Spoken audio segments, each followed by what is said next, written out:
అందమైన చర్మ సౌందర్యం మీ సొంతం. Second aqua radiance deep cleansing gel. పడుతూనే ఉంటారు, మళ్ళీ లేస్తున్నారు కదా. ఈ లేచే టైం అంత ఈజీ కాదు. ప్రతిసారి మోటివేట్ చేసి ఏం కాదు నాన్న మేము ఉన్నాం అని మిమ్మల్ని మోటివేట్ చేసేది ఎవరు? Most of the times my brother. Okay. So in between కూడా చాలా మంది ఉంటారు కదా, like partner or father, mother, sister, అందరు ఇంపాక్ట్ ఉంది లైఫ్ లో, ఫ్రెండ్స్. ఓకే. ఏంటి ఇప్పుడు మీకు పార్ట్నర్ ఉన్నారా? ఉన్నప్పుడు చేసింటారు కదా, పడి లేచినప్పుడు అప్పుడు కూడా స్ట్రగుల్స్ చూస్తాం కదా.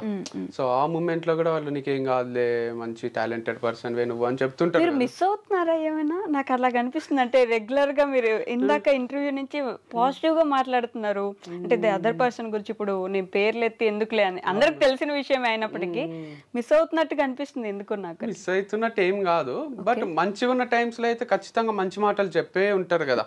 కలిసి ఉన్నాము అంటే గుడ్ మూమెంట్స్ కూడా ఉండింటాయి కదా, డే 1 నుంచి కొట్లాడుకోవడం ఇంకోటో ఉంటాయి కదా.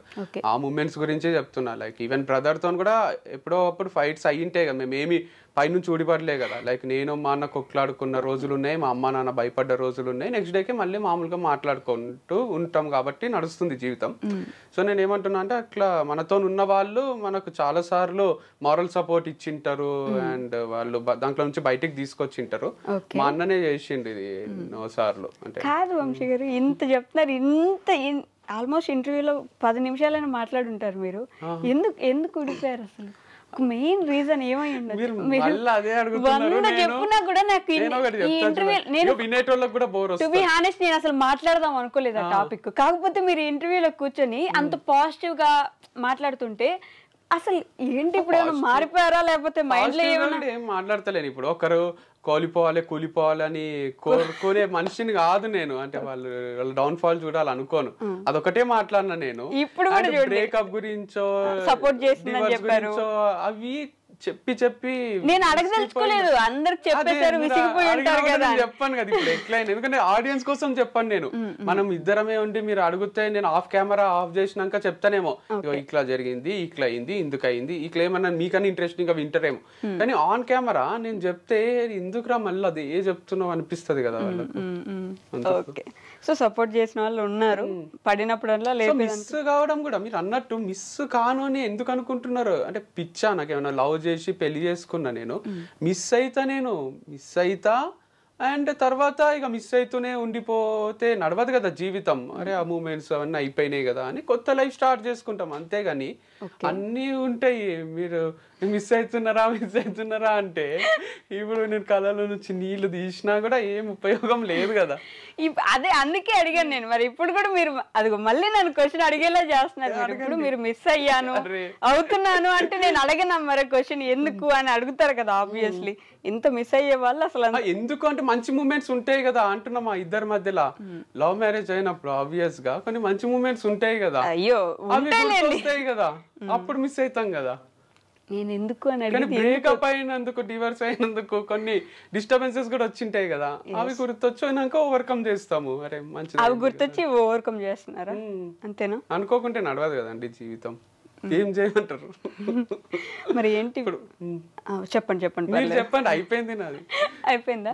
కాదు, ఇవన్నీ చేశారు, ఇప్పుడు ప్రమోషన్స్ చేస్తున్నారు పక్కన వాళ్ళకి. మీరేం ప్లాన్ చేస్తున్నారు నెక్స్ట్? ఓకే నేను ఇది స్టార్ట్ చేస్తాను, లేదంటే మళ్ళీ మోటివేషనల్ స్పీకింగ్ ఏమైనా చేస్తారు, ఇట్లా ఏమనుకుంటున్నారు నెక్స్ట్? ఏంటి నెక్స్ట్ ఏం అనుకుంటలేను. రోజుకు 20-30 వేలు వస్తున్నప్పుడు నెక్స్ట్ ఎందుకు అనుకుంటారు?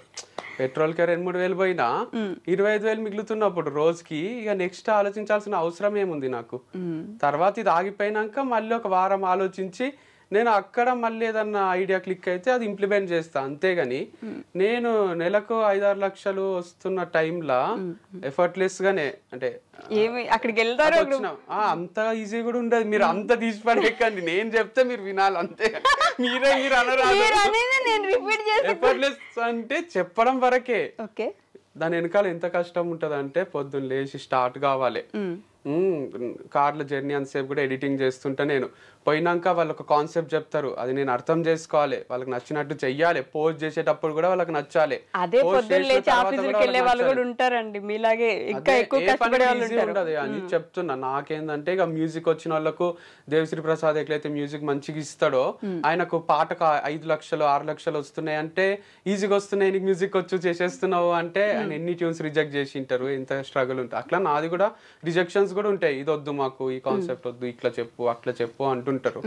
సో కష్టమే ఉంది. బట్ మీరు అన్నట్టు నెక్స్ట్ ప్లాన్ ఎందుకు లేదు అంటే, నెలకు 25,000 సంపాదించడం అనేది ఒక నాలాంటి మనిషికి it's a God gift and I'm so fortunate about నెలకి 25 రోజుకి అదే సారీ నెలకన్నా ఆ నెలకు 25,000 సంపాదిస్తేనే మనము అన్ని ఖర్చులు వెళ్ళిపోయే మనుషులు ఉన్న రోజుల్లో రోజుకి 25,000 సంపాదించడం అనేది అది ఓవర్ నైట్ కూడా జరగలే. 10 ఏళ్ల ముందు నాకు నెలకు 10,000 ఇస్తుండ్రి కోఆర్డినేటర్ గా చేసేటప్పుడు. ఇప్పుడు ప్రమోషన్ కి 10,000 ఇస్తుండ్రు. అంటే 30 days కి 10,000, 1 hour కి 10,000 స్టేజ్ కి వచ్చిన నేను. 1 hour కి 5 లక్షలు తీసుకునే పీపుల్ కూడా ఉన్నారు. న్యూక్లియా అని సిబిఐటీలో డీజే ప్లే చేస్తాడు, ఆయనకు గంట ప్లే చేస్తే 6 లక్షలు ఇస్తారు. సో అట్లాంటి పీపుల్ ఉన్నారు. యాడ్స్ లో కూడా చెప్తున్నారు నాకు, మీరు ఎందుకు ఇంత తక్కువ తీసుకుంటున్నారు, మీ అంత ఫాలోవర్స్ ఉన్న వాళ్ళు 40K తీసుకుంటారు, 50K అంటే నేను అందరికి రీచబుల్ ఉండాలనుకుంటున్నా, చిన్న స్టేజ్ నుంచి పెద్ద స్టేజ్ వరకు అని చెప్పిన అనమాట. సో అట్లా మళ్ళీ మనం కంపేర్ చేసుకొని ఆ వంశీకి 20,000 వస్తున్నాయి నెగటివ్ కామెంట్స్ పెడదాం ఇక అనుకోకండి మీరు. అంటే రోజుకి 25,000 కాదు, నిజం చెప్పండి, అలవాటు అయిపోయింది కదా. ఇప్పుడు నేను ఏం చెప్పినా జనాలు ఏదో ఒకటి తీసుకొస్తారు.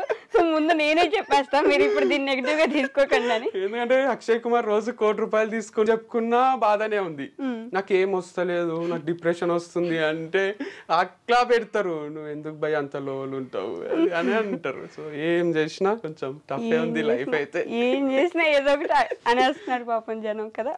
పాజిటివిటీ ఇప్పుడు ఏమైనా కొంచెం చూస్తున్నారా జనాల నుంచి, పర్లేదు భయ్యా కొంచెం మూవ్ అవ్వు. ఒక్క నెగిటివ్ కామెంట్ లేదు చూడండి, ఎప్పుడైనా వస్తే రిలీట్ చేస్తున్నా 1-2 అని. అప్పుడైతే వెతికి ఒక నైట్ పండుకుంటే పొద్దున్న లేసరికి ఒక 200 నెగిటివ్ కామెంట్స్ ఉంటుండే, అవి డిలీట్ చేయడానికనే హాఫ్ డే పోతుండే. సో ఇప్పుడైతే ఎవరు పెడతలేరు, అందరూ పట్టించుకుంటలేరా మరి, లేదా పాజిటివ్ ఇంప్రెషన్ ఉందో గానీ మూవ్ అని అయిపోయినారు. కానీ ఫాలోవర్స్ కూడా ఏం దగ్గర, నాకు అదొకటి హైలైట్ ఉంది నా విషయంలో, పెరుగుతలేరు తగ్గుతలేరు. కొనుక్కున్నారేమో 10 ఏళ్ళ స్ట్రగుల్ ఈ మాత్రం ఉండరా. సో యాక్చువల్గా నాకు 1 million 2 million ఉండాలి, ఇంకా తక్కువ ఉంది నంబర్. ఎందుకంటే 8కి పోయినా గుర్తుపడతారు నన్ను, ప్రతి ఫ్యామిలీలో ఒకరికి అయితే తెలుసు నేను. సో అంతున్నప్పుడు నంబర్ యాక్చువల్ హై ఉండాలి, కానీ ఇక ఇవన్నీ క్లోజ్ చేయడము, ఇదంతా నెగిటివ్ ఇంప్రెషన్ ఏదైతుందో దానివల్ల కొంచెం తక్కువ ఉన్నట్టున్నారు. ఓకే, అన్నయ్య ఏం చేస్తున్నారు ఇప్పుడు? అన్నయ్య సబ్జెక్ట్ రిలేటెడే చేస్తాడు. ఓకే, యాప్టిట్యూడ్ ఇంగ్లీష్ అని 2 కోర్సెస్ ఉంటాయి యాప్ లో, క్రియేటివ్ యాప్ లో. అది ఇంటి నుంచే సేల్ చేస్తాడు, లైక్ రికార్డెడ్ వీడియోస్ ఉంటాయి, దానికి రిలేటెడ్ ప్రమోషన్ చిన్నగా టైప్ లో పెడతాడు. ఆ వీడియో చూసిన వాళ్ళు యాప్ లోకి వచ్చి అది పర్చేజ్ చేసి డెమో క్లాసెస్ ఉంటాయి 3-4 వింటారు, నచ్చితేనే కొంటారు. ఓకే, అమ్మ నాన్న సపోర్ట్ చేస్తున్నారా? ఏం కాదురా, జరుగుతూనే ఉంటాయి, లైఫ్ మూవ్ అవుతూనే ఉండాలి ఇలా అంటారా, లేకపోతే ఏదో ఒకటి చేయండి రా నాయన అంటారా?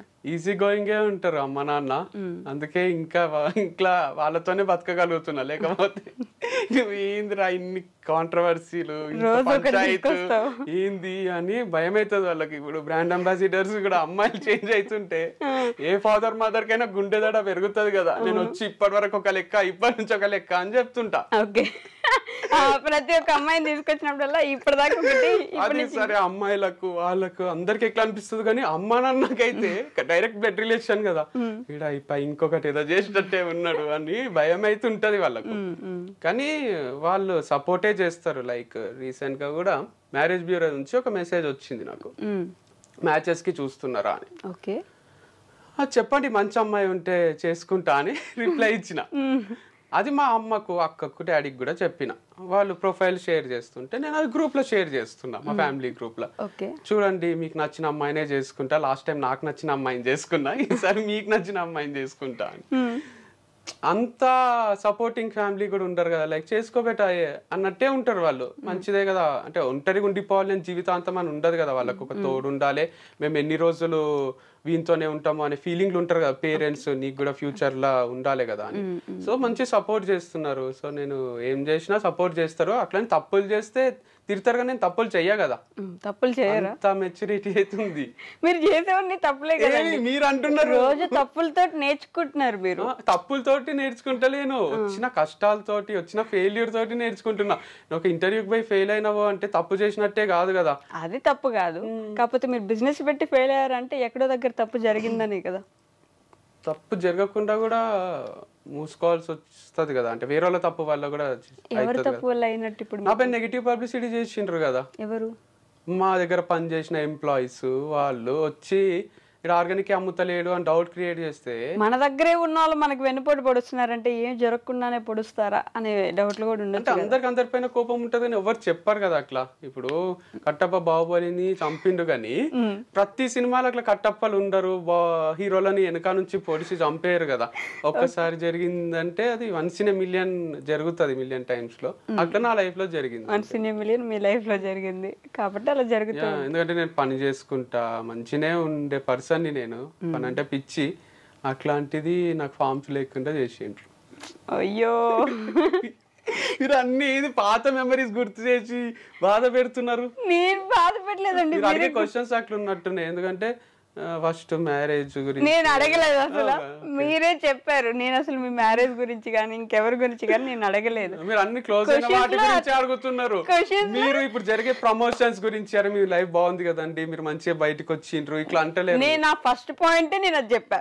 మీరు మళ్ళీ ఇట్లా పడిపోయి కూడా మళ్ళీ లేస్తున్నారండి. మీరు బయటకు వచ్చి ఇప్పుడు మీరు అట్లా ఎందుకు అయింది, ఇట్లా ఎందుకు అయింది, ఇది ఎందుకు అయింది అంటున్నారు. ఇప్పుడు ఇక్కడ నుంచి ఇక్కడ దాకా వెళ్ళినప్పుడు చచ్చిన పాముని ఇంకా చంపుతున్నారండి మీరు. చెప్పండి. ఇక్కడ నుంచి ఇక్కడ దాకా వెళ్ళినప్పుడు ఈ మధ్యలో ఏం జరిగింది అనేది కూడా జనానికి ఒక ఇంట్రెస్ట్ ఉంటది కదా.